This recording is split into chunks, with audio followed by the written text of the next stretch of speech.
Arestado ang lalaking ito matapos magsagawa ng bypass operation ng Station Drug Enforcement Unit sa pangunguna ni Police Captain Moises Macalolot Jr. at pwersa ng Butuan City Police Station 2 pasado alas 11:45 ng gabi sa Purok 7, Barangay Limaha, Butuan City. Kinilala ang suspek na si alias Mego, 30 taong gulang at residente ng Purok 7, Barangay Limaha, Butuan City. Sa operasyon, nakumpiska ang 7 pakete ng shabu at 1 pakete ng bypass item na may tinatayang bigat na 3 gramo na nagkakahalaga ng 20,400 piso at 1,000 piso bilang bypass money. Nasa kustodiya na ngayon ng Butuan City Police Station 2 ang suspek at maharap sa kasong paglabag ng RA 9165 o Comprehensive Dangerous Drug Act of 2002.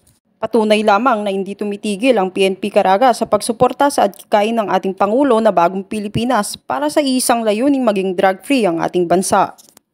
Mula dito sa Police Regional Office 13, ako ang iyong PNN Correspondent, Patrolwoman Karen E. Malilin, alagad ng batas, taga-taguyod ng Balitang Pulis.